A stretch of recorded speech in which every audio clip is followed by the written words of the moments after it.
Hata hivyo, ufaulu wa somo hili kwa mwaka 25 umepanda kwa 1.1 na kufikia sasa 26.45. Kwa masomo ya biashara, ufaulu wa commerce umepanda kwa 5.89 na kufikia 95.06, na kwa somo la bookkeeping umeshuka kwa 14.02 na kufikia 74.25. Ufaulu kwa masomo ya utamaduni, sanaa na michezo umeendelea kuwa mzuri, ambapo somo la theater arts ni 97.61, music 96.67, physical education 96.29 na fine art ni 84%. NECTA pia imefuta matokeo yote ya watahiniwa 77, 30 wa shule na 47 wa kujitegemea katika mtihani wa kidato cha 4 kwa mwaka 2025 waliobainika kufanya udanganyifu katika mtihani na wawili wa shule walioandika lugha ya matusi. Angela Matayo, Star TV, Dar es Salaam. Mkuu wa majeshi Tanzania Jenerali Jacob Mkunda amewataka askari wapya wa jeshi hilo kutambua kuwa dhamana waliopewa sio tishio kwa wananchi, badala yake waitumie kwa manufaa ya wananchi. Tuiangazie taarifa hiyo.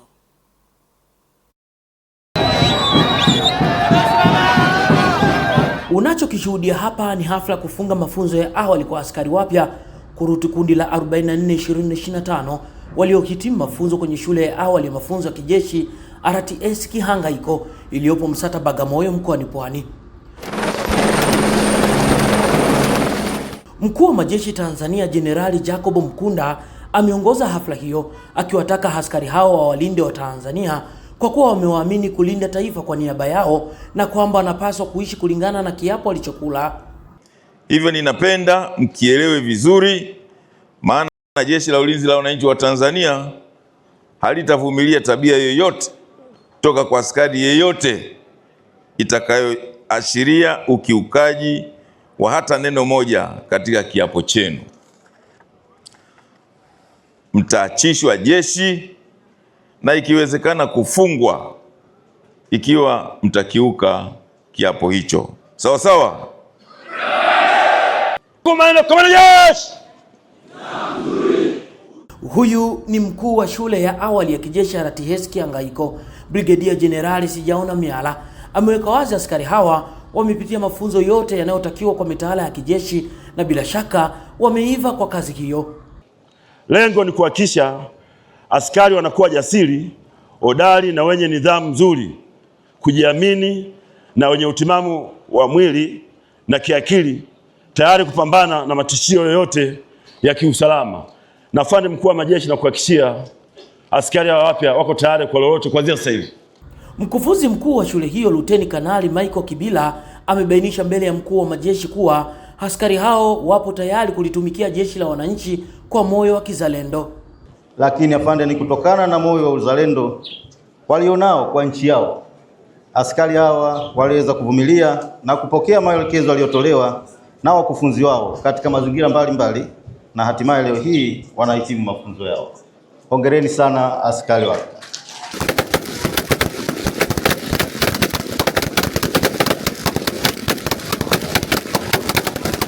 Katika hafla hiyo pia yamefanyika maonesho ya mazoezi mbalimbali ya kijeshi, miongoni wakionyesha umahiri katika matumizi ya silaha za kivita na mbinu nyingine za kupambana na maadui wakati wa mapambano. Hakika wameiva. Sudi Shabani, Star TV. Asante sana Sudi Shabani. Serikali kupitia Wizara ya Madini imesema inaenda kufanya utafiti wa leseni zilizotolewa kwenye vikundi 56 vya wachimbaji wadogo ili waweze kukuza uchumi wao. Taarifa zaidi na Frankius Creofas. Msitizo huo unatolewa na naibu waziri wa madini Daktari Steven Kiluswa wakati akiongea na vikundi vya wachimbaji wadogo eneo la Nyamongo na Tarime mkoani Mara. Huko nyuma watu walikuwa wanaenda kwa waganga ili wabaini madini yako wapi. Wengine wanafanya dua, wanaomba, wanafunga ili akichimba akute. Huo uchimbaji wa kubahatisha ndio hatutaki tena. Na ndio maana serikali imewekeza fedha nyingi kwenye utafiti. Awamu ya pili ambayo mimi naisubiria ndio hiyo ambayo andiko linasubiriwa, tuanze kuleta fedha, tuanze kuleta vifaa na tuanze kufanya hiyo kazi ya utafiti, watu waanze kuchimba. Hatutaki mwanze kuchimba kiholela tena.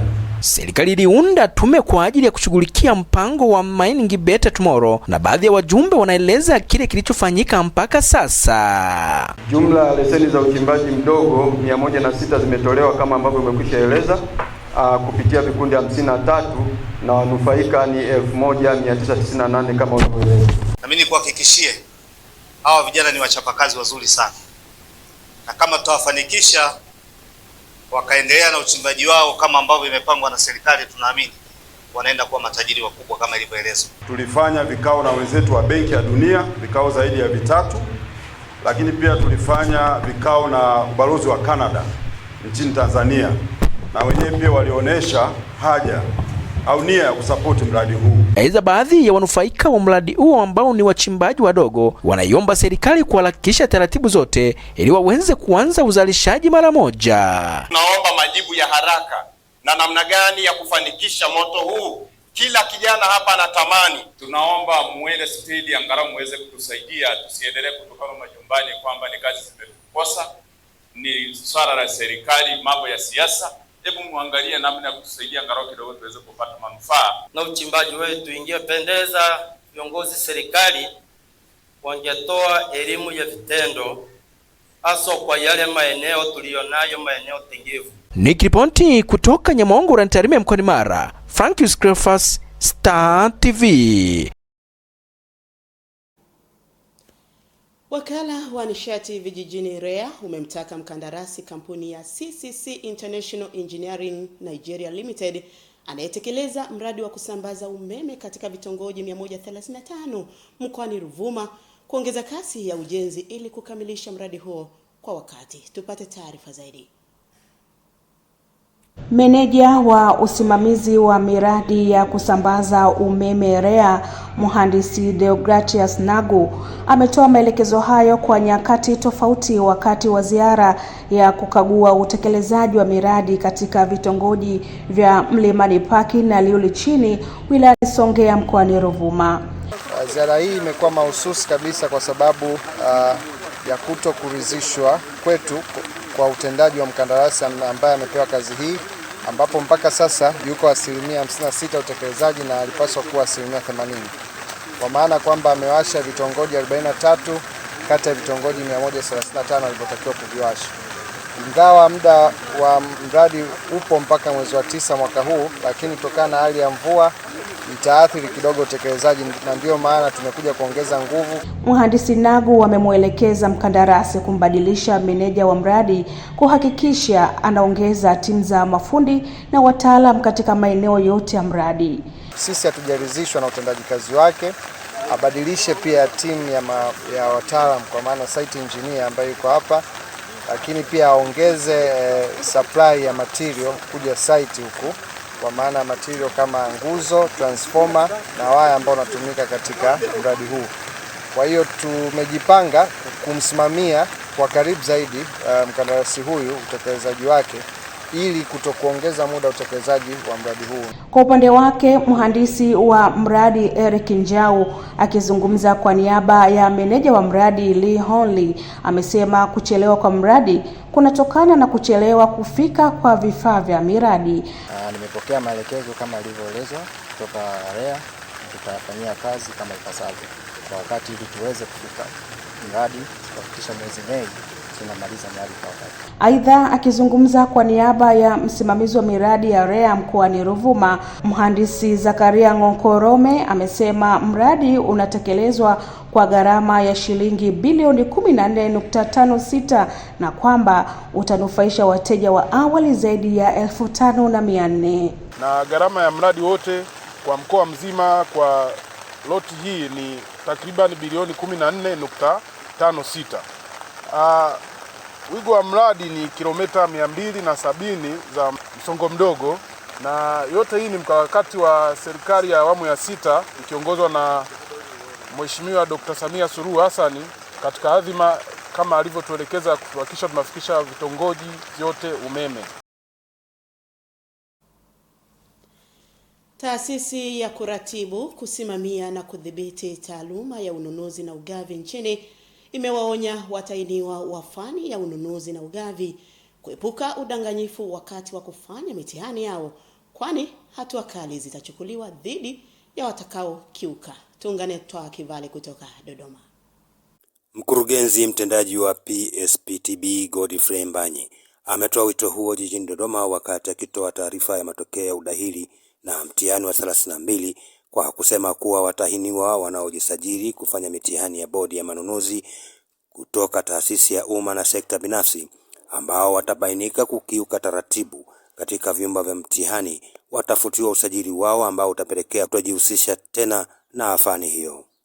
Kwa mtu yeyote ambaye anajua ana malengo ya kufanya udanganyifu na ni mwajiriwa wa sehemu yoyote ile au anatafuta ajira sehemu yoyote ile, asijaribu, kwa sababu baada ya kamati kujiridhisha na bodi ya wakurugenzi kuidhinisha, maeneo ya kwanza tutakayofanya mawasilisho ya kilichotokea ni kwa mwajiri wake kama njia mojawapo ya kukomesha swala hili, na tutapeleka mpaka sekretarieti ya ajira FNDB ili kuonyesha how serious, ni jinsi gani ili swala linatukera,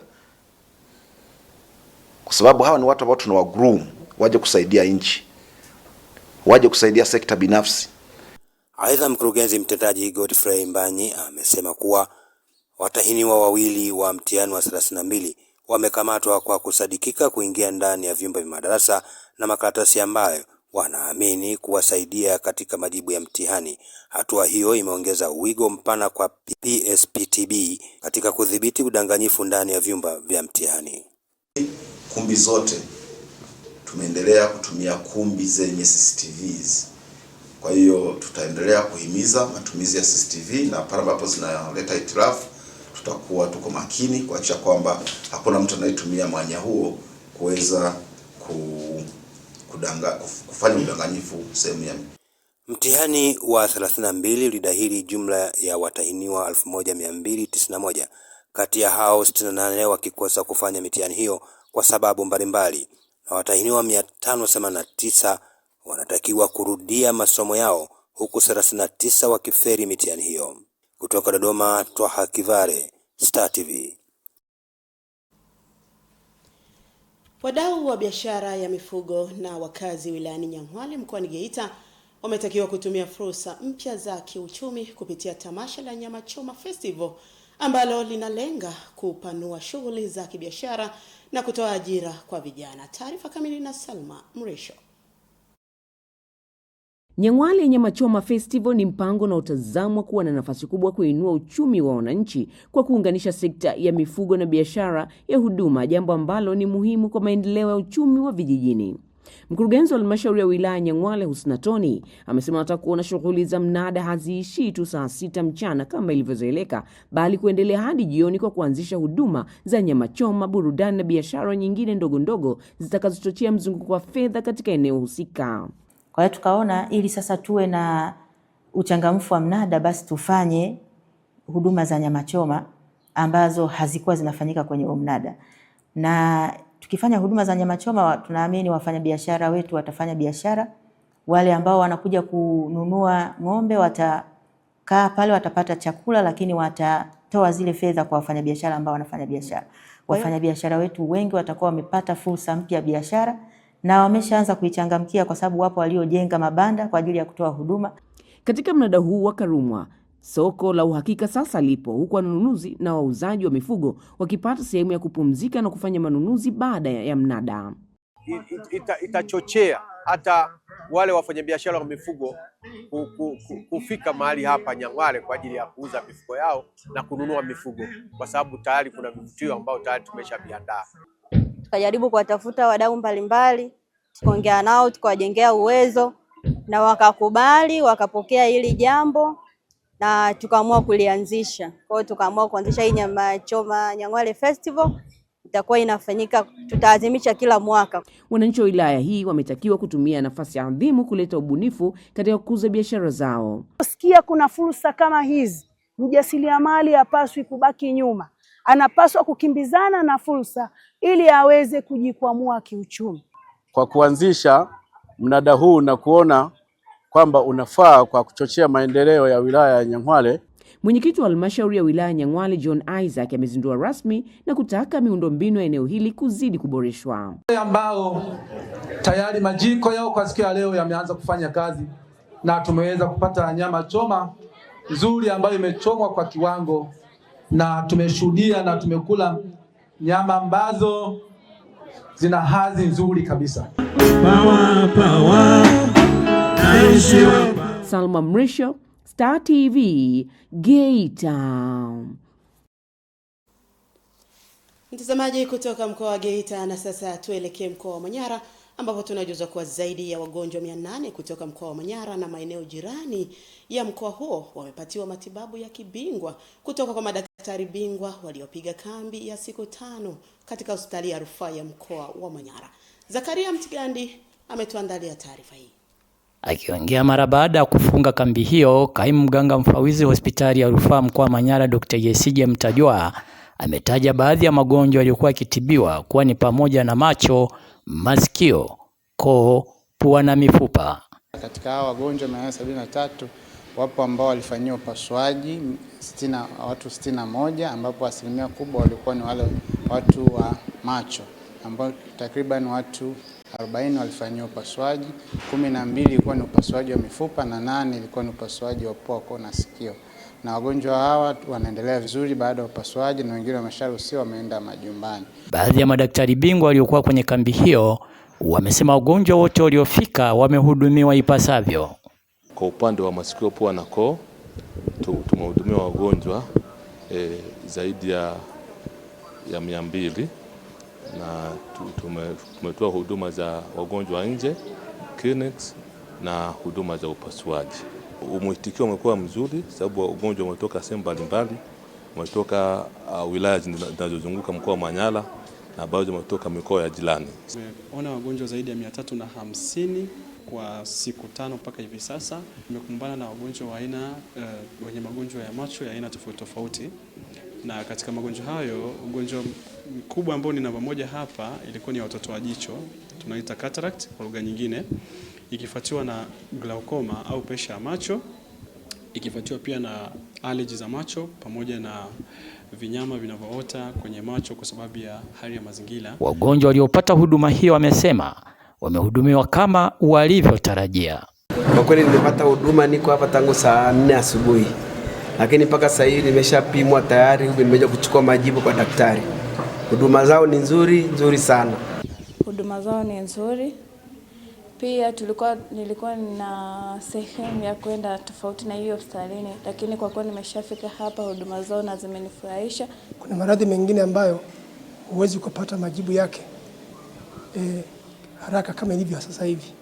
Inabidi labda unaweza kuambiwa naenda Mkapa au naenda KCMC na kwingine ambako pengine huna uwezo huo. Kambi hiyo ya siku 5 imewashirikisha madaktari bingwa kutoka hospitali ya rufaa ya mkoa wa Manyara na hospitali ya rufaa kanda ya Mbeya. Zakaria Mtigandi, Star TV, Manyara.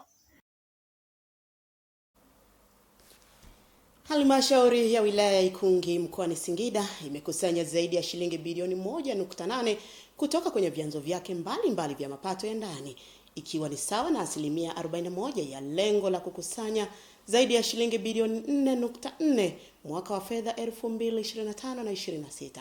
Emmanuel Maiko ana undani wa habari hii. Ni katika kikao cha baraza la madiwani halmashauri ya wilaya ya Ikungi mkoani Singida, ambapo mwenyekiti wake Ali Mwanga ametumia fursa hiyo kuzungumzia hali ya ukusanyaji wa mapato ya ndani hadi kufikia Januari 30 mwaka huu.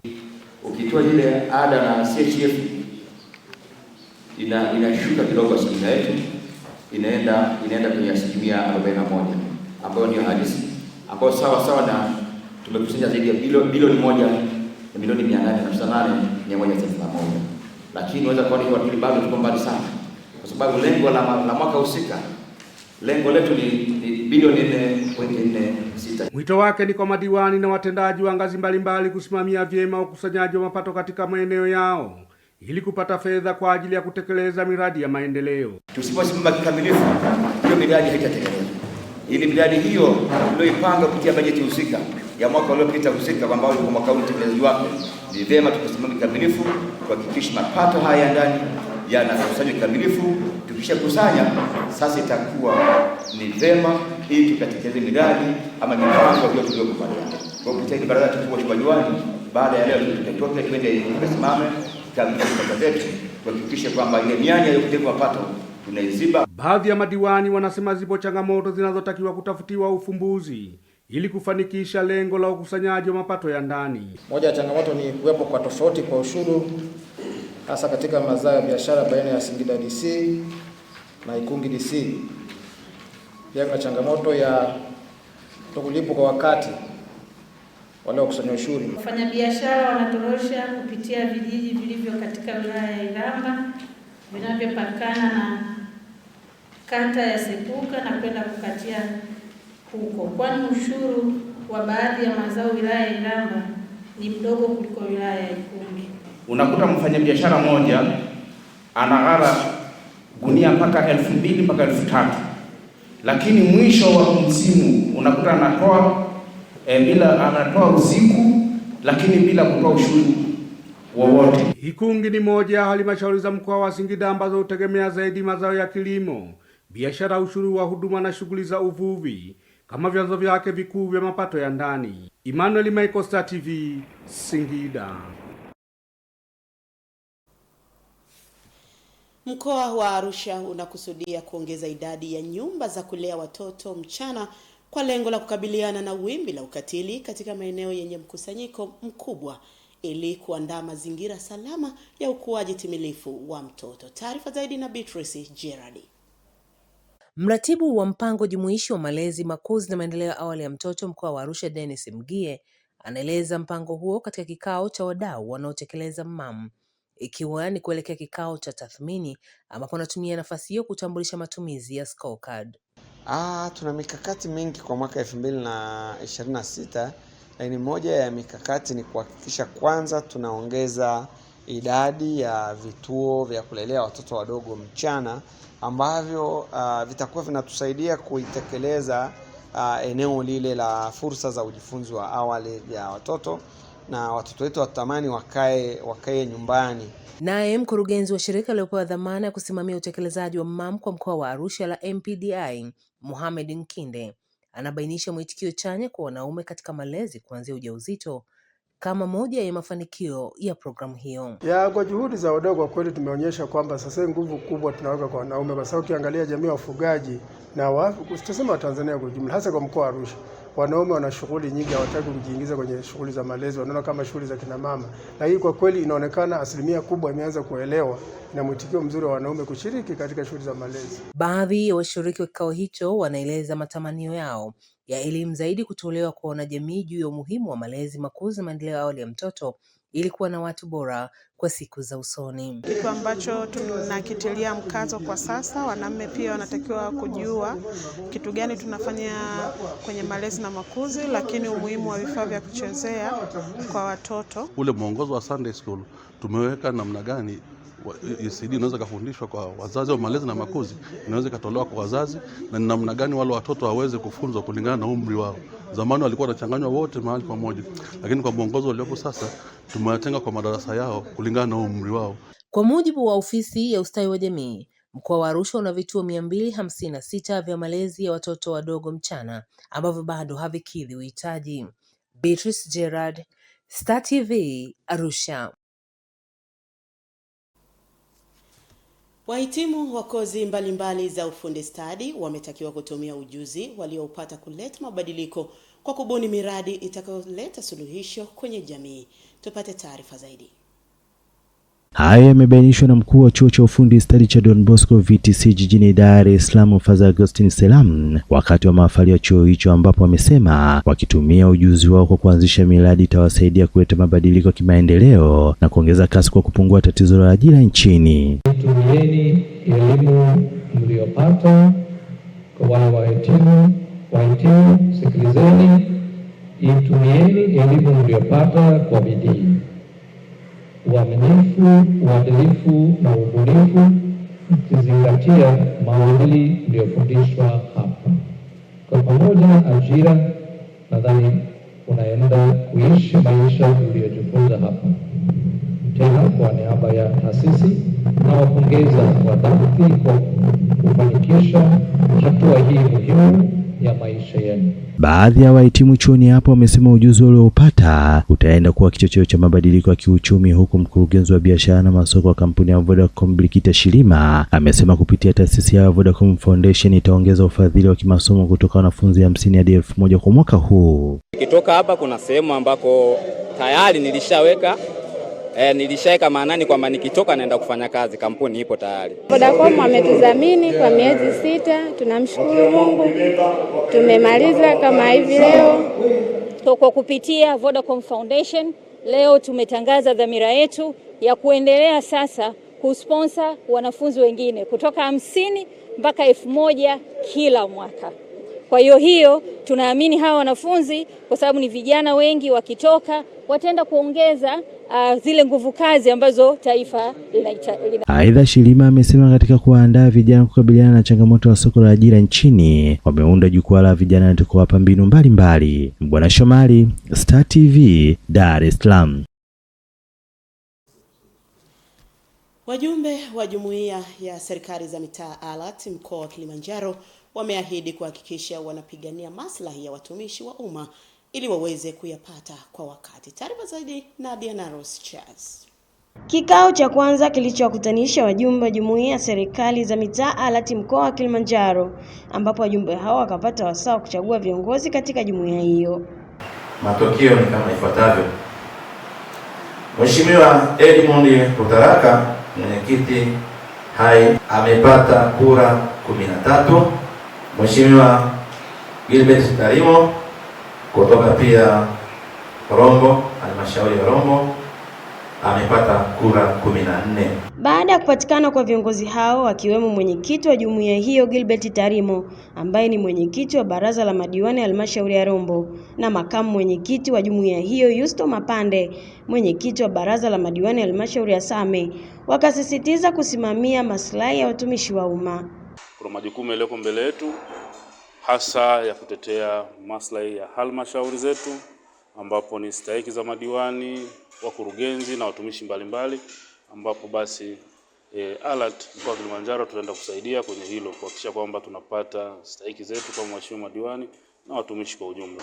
Lakini pia tunatambua tuna changamoto zingine za halmashauri zetu, hasa upungufu wa watumishi na kadhalika. Ni sehemu ambapo tutajadili kuhakikisha kwamba changamoto hizi tunazifikisha serikali kuu, na serikali kuu naamini ni sikivu. Kupitia sisi basi tutaweza kupata watumishi kwenye halmashauri zetu. Kwa hiyo ni sehemu ambayo tunapata uzoefu, ni sehemu ambayo tunakumbushana majukumu, na ni sehemu ambayo kama chombo cha ALAT moja kwa moja tunaenda kuangalia moja kwa moja kwamba nini ambacho serikali yetu katika ngazi yetu ya mkoa wanachofanya.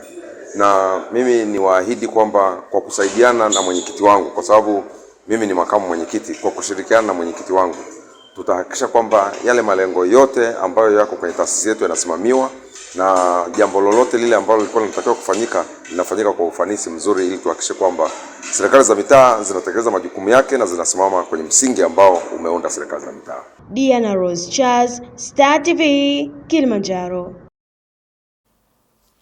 Mtazamaji, unafuatilia Star TV habari usiku huu. Jina langu ni Gigwa Mhule. Tunaenda katika mapumziko mafupi. Tutakaporejea utakuwa ni wasaa wa jicho letu mkoani. Endelea kuwa nasi.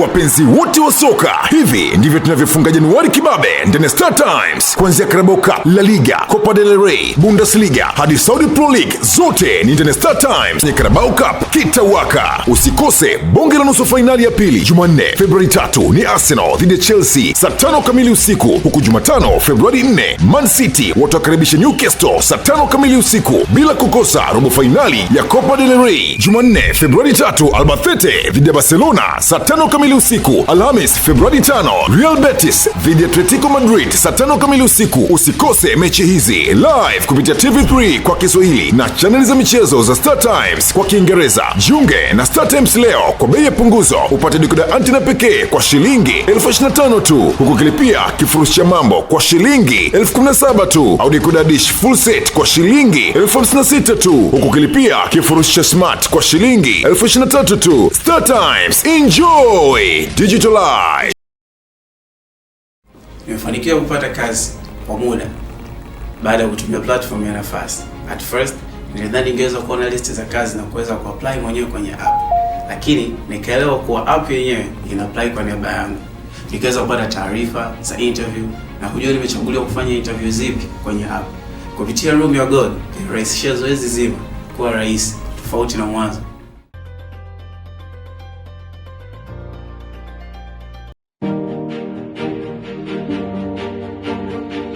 Shirika la Viwango Tanzania TBS kupitia kitengo cha metrolojia tunawakaribisha wadau wote wa sekta ya afya, hususani mahospitali na maabara za utafiti kuja TBS kutumia huduma tunazozitoa katika fani ya jotolidi, uzito na katika fani ya kemia ya metrolojia. Tunawakaribisha wateja wetu kutumia huduma hizi kwa sababu zitawasaidia sana kuwa na usahihi wa vipimo. Lakini pia Shirika la Viwango Tanzania kupitia kitengo cha metrolojia tunawaelimisha namna ya kutunza vifaa vyao, namna ya kukokotoa yale majawabu yanayotoka katika vifaa vyao ili kuwa na majibu sahihi mnayoyatoa. Mnaweza kutupata kupitia namba ya simu 0800 11 0827.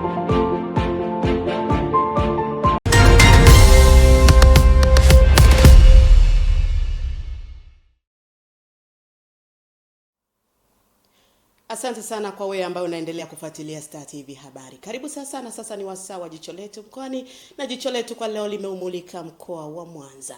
Jamii imeshauriwa kujenga utamaduni wa kupima afya ili kukabiliana na changamoto za magonjwa katika hatua za mapema na kutafuta suluhu kabla ya kuleta madhara. Taarifa zaidi na Sharifa Suleiman. Ni zoezi la utekelezaji wa upimaji afya kwa jamii likiendeshwa na Chuo Kikuu cha Kikatoliki cha Udaktari KUHAS Bugando kilichopo jijini Mwanza. Mgeni rasmi katika kambi hii ni mganga mkuu wa mkoa wa Mwanza Dr. Jessica Leba. Anatembelea kambi hii na kutoa rai kwa wananchi kujenga utamaduni wa kupima afya kila mara ili kutambua changamoto za afya kwa hatua za mapema. Uchunguzi ni muhimu sana. Tunataka kila baada ya miezi 6 tu tunafanya uchunguzi wa afya zetu. Na hapa wenzetu wamejitokeza kufanya event hii bure bila malipo yoyote. Gharama hizi zimegharamiwa na wadau ambao nimeweza kuwashukuru kama ambavyo wanaonekana hata kwenye mabango ya matangazo. Baadhi ya madaktari washiriki wa zoezi hili wanaeleza kile walichokibaini kwa jamii katika swala la upimaji wa afya zao. Kupima afya ni jambo la maamuzi yako binafsi. Nafikiri tungekuwa tukipata nafasi ya kueneza ili elimu kwamba watu inabidi wao wanapima afya kila baada ya muda fulani na umuhimu wake pia, pengine watu wengi wataingia katika hili. Lakini pia jamii inasahau magonjwa yale, lakini pia inasahau kwamba kuna magonjwa yasiyoambukizwa ambayo yanaweza yakakingwa kwa chanjo, ambao gonjwa moja hapo ni polio. Kwa ugonjwa wa polio, jamii inatakiwa irudi ikumbuke kwamba kuna chanjo ambazo anaweza akampa mtoto katika umri mdogo ili aweze kukingwa na magonjwa hayo. Zoezi hili limeleta tija na furaha kwa wanajamii wote wanaotuzunguka, na kama walivyosikika viongozi wangu hapo awali wakizungumza, kiukweli zoezi hili limekuwa furaha kwa kila mmoja wetu. Msimamizi na mhadhiri wa Chuo Kikuu cha Udaktari KUHAS anaeleza juu ya malengo ya kambi ya upimaji inayoendeshwa na madaktari wanafunzi toka chuo hicho cha KUHAS. Hapa leo inawasaidia sana na itaendelea kuwapa uzoefu hasa katika kuhudumia jamii. Hata watakapofuzu masomo yao na kufika katika vituo vyao vya kazi, basi wanaendelea kupata uzoefu zaidi katika kuendelea kutoa huduma katika jamii. Zoezi hilo la siku moja ambalo limedhaminiwa na kampuni ya Sahara Media Group na kufanikiwa kutoa huduma za ushauri na vipimo kwa magonjwa yasiyoambukiza na kusaidia kujenga uelewa kwa jamii juu ya afya zao. Sharifa Suleiman, Star TV, Mwanza.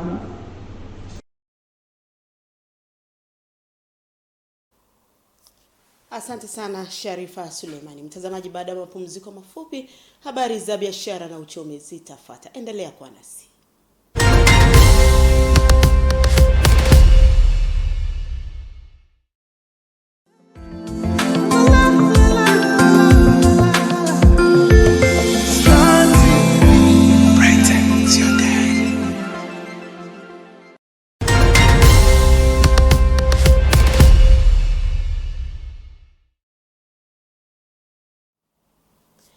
Karibu sasa katika habari za biashara na uchumi. Viongozi na watendaji wa vyama vya ushirika mkoani Mwanza wametakiwa kusimamia vyama vyao kwa weledi na uadilifu na kuacha tabia ya kubadili matumizi ya fedha za chama bila kufuata utaratibu wa manunuzi kama unavyoelekeza. Tupate taarifa zaidi. Akizungumza katika mkutano mkuu wa 34 wa chama kikuu cha ushirika cha Nyanza, mrajisi msaidizi wa vyama vya ushirika mkoani Mwanza, Hilda Boniface, amesema baadhi ya viongozi wa vyama vya ushirika wameshindwa kusimamia vyama vyao.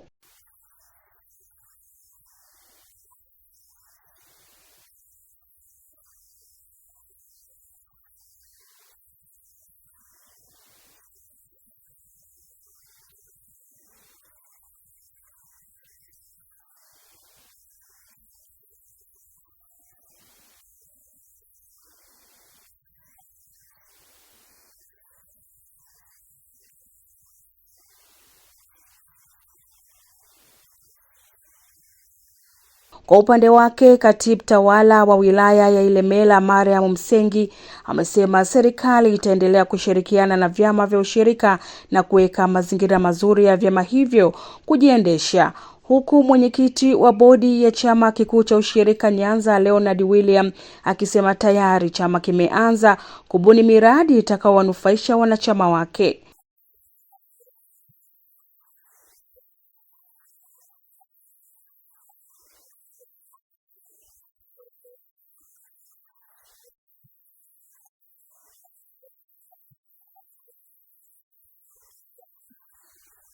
Tumeanza kufufua miradi mbalimbali ambayo italeta tija kwenye chama chetu.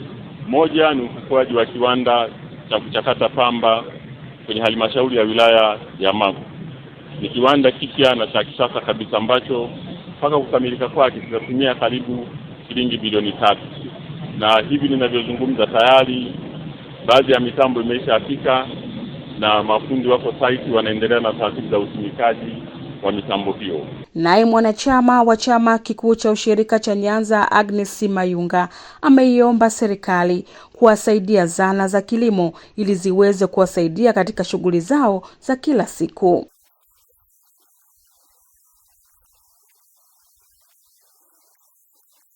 Chama kikuu cha ushirika cha Nyanza kimefanya mkutano mkuu wa 34 kwa kuwashirikisha wanachama wake kutoka vyama mbalimbali vya ushirika vya mkoa wa Mwanza kwa lengo la kujadili mwenendo wa chama hicho na mipango yake kwa mwaka 2026.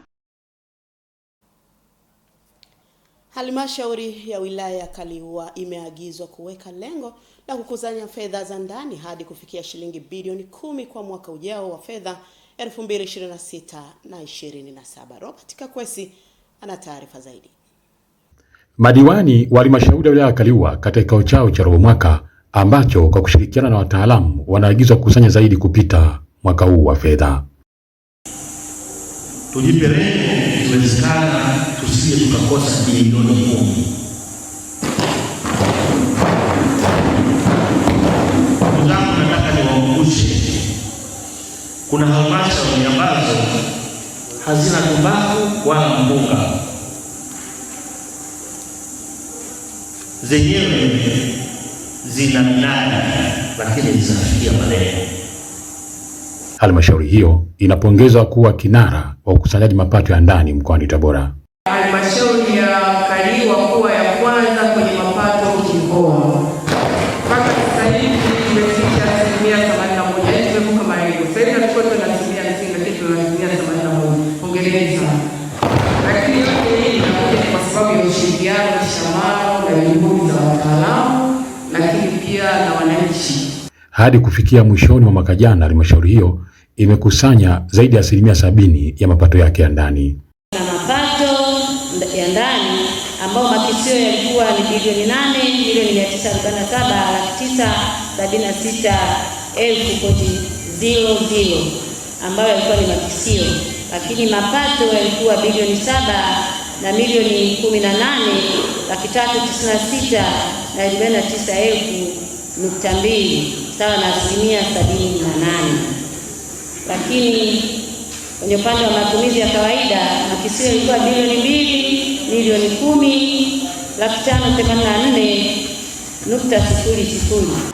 Twende tukahimize wananchi kujitolea katika shughuli za maendeleo, kwa sababu bila nguvu za wananchi sote tunafahamu fedha hazijaitosha, lakini tuna mambo mengi. Tukiwahimiza wakajitolee, basi naamini mambo mengi yatafanyika. Halmashauri hiyo inataka mapato zaidi itakayokusanya kuhudumia vizuri zaidi wakazi wake. Robert Kakwesi, Star TV, Tabora. Mtazamaji, tunaendelea kusalia mkoa wa Tabora. Wakuu wa idara na vitengo wa halmashauri ya Uyui mkoani Tabora wametakiwa kuhakikisha wanasimamia wakandarasi wanatekeleza miradi mbalimbali ya maendeleo ili ikamilike kwa wakati na kuzingatia ubora. Sande Kabaye ana undani wa habari hii. Maagizo hayo kwa wataalamu wa halmashauri ya wilaya ya Uyui ya usimamizi wa miradi ya maendeleo yametolewa na mkuu wa wilaya hiyo Mtulia Kwaku katika kikao cha kamati ya ushauri wa maendeleo ya wilaya ya Uyui iliyopitisha rasimu ya makusanyo ya bajeti ya mwaka 2026-2027 ya zaidi ya shilingi bilioni 52 na kwa makusanyo ya ndani zaidi ya shilingi bilioni 7. Fedha hii ni nyingi kwa ajili ya miradi ya maendeleo ambayo tumetenga, na fedha ambazo tunapokea kutoka kwenye serikali yetu chini ya Daktari Samia Suluhu Hassan. Wito wangu mimi, watu wote waende wakasimamie miradi ya maendeleo na shughuli za maendeleo ili wananchi wetu waweze kupata nafuu na tabasamu kama anavyohitaji Mheshimiwa Rais wetu wa Jamhuri ya Muungano wa Tanzania. Katika kikao hicho, baadhi ya viongozi wa madhehebu ya dini, Mchungaji Frenki Kaderema, Shehe Hamidu Somoka na mwenyekiti wa chama cha Ada Tadea mkoa wa Tabora, Anatolia Katabwa, wamesema wameridhishwa na rasimu ya bajeti hiyo. Cha msingi ni usimamizi madhubuti wa fedha. Ili pendekezo ambalo limeweza kutolewa, usimamizi ukiwa mzuri, fedha hii inaweza kukidhi haja na inaweza kusaidia jamii ambayo tulionayo. Tunaamini hatutaweza kumaliza baadhi ya changamoto zote, isipokuwa zitapunguza baadhi ya mambo na mengineyo yatakuja yataongezwa. Wasimamie hizi fedha ambazo zitatolewa ili zifanye zingie katika malengo ambayo imekusudiwa. Mwenyekiti wa halmashauri ya wilaya ya Uyui Shabani Katalambula amewataka madiwani na wataalamu kuhakikisha wanasimamia ukusanyaji wa mapato ili lengo la bajeti hiyo iweze kusukuma maendeleo ya wananchi. Tutaweza kuyazingatia na mwisho wa siku twende tukatekeleze upinde la mapendekezo ya bajeti yetu ya wilaya. Katika kikao hiki, licha kuelekeza ukusanyaji wa mapato na usimamizi wa miradi ya maendeleo, wananchi wameombwa kujiunga na bima ya afya kwa wote ili kuwa na uhakika wa matibabu. Sande Kabaye, Star TV, Tabora. Sande Kabaye kutoka mkoa wa Tabora anatufungia ukurasa wa habari za biashara na uchumi. Hivi punde ni michezo na burudani. Jina langu ni Gigwa Mhule na hii ni Star TV habari.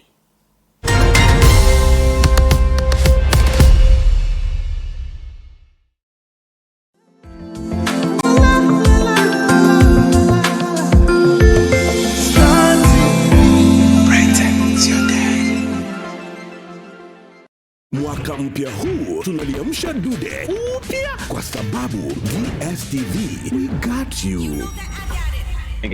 Tuna mashuti, tuna matokeo, tuna filamu, tuna yowe la ushindi, tuna tamthilia tuna vichekesho na kwambia tuna vitu avipendavyo kila Mtanzania. Njoo ujiunge nasi, halafu ukiamua kubaki nasi, mara pap tunakupandisha kifurushi bila malipo ya ziada. Lipia bomba tukupandishe shangwe, na ukilipia shangwe tunakupandisha compact na kuendelea. Faidi channel zaidi, vipindi zaidi, sababu nyingi zaidi za kubaki na sisi, kwa familia yako, marafiki zako na kwako binafsi kila kukicha. Ndiyo, tuna vingi katika vyote unavyovihitaji kuanza mwaka wako na furaha maradufu. DSTV, we got you.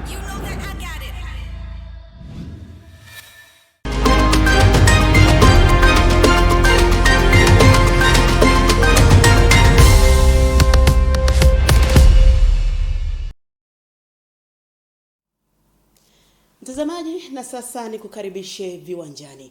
Klabu ya Yanga imebanwa mbavu nyumbani ya sare ya bao la 1-1 na mabingwa wa kihistoria wa ligi ya mabingwa barani Afrika, klabu ya Al Ahly, katika mchezo wa hatua ya makundi ya ligi hiyo, katika mchezo uliopigwa kwenye uwanja wa New Amani visiwani Zanzibar. Kwa matokeo hayo, Al Ahly wanaendelea kuongoza kundi kwa alama 8, huku Yanga wakiwa nafasi ya pili na alama 5. Mtazamaji, tunaendelea na taarifa yetu ya habari. Kocha mkuu wa klabu ya Simba Steve Barker amesema ana matumaini makubwa ya ushindi katika mchezo wao wa ligi ya mabingwa Afrika dhidi ya Esperance ya Tunisia baada ya kufanyia kazi makosa ya safu ya ushambuliaji katika kutumia nafasi za kufunga mabao. Taarifa zaidi na Mbwana Shomari. Simba itashuka katika uwanja wa Mkapa Jumapili hii kuwakabili wapinzani wao kundi D Esperance wa ligi ya mabingwa Afrika, huku wakiwa na dhamira ya ushindi ili kufufua matumaini ya kutinga hatua ya robo fainali. Beka amesema wachezaji wanatakiwa kutumia kila nafasi ya kufunga, kwani matokeo ya ushindi katika mchezo huo yatatoa taswira nzuri ya klabu hiyo kucheza hatua inayofuata. There's a big focus tomorrow on just being positive. Attacking the opposition with everything that we have. Sometimes when kesho tuna malengo makubwa na chanya, na tunatakiwa kushambulia kwa kila nafasi tunayoipata. Kama unavyojua, matokeo si mengine bali ni ushindi tu, hakuna njia mbadala. Eneo la ushambuliaji lifanye kila linalowezekana, ila ukweli ni kwamba wana timu nzuri sana na wanachezaji mmoja ambao ni wazuri sana, na sisi tutatengeneza nafasi nyingi sana kuliko mchezo wa awali. Kocha mkuu wa timu ya Esperance Maheli Kanzari amesema katika mchezo huo watacheza kwa kuwaheshimu wapinzani wao huku wakitafuta ushindi. Hizi kocha naye anasema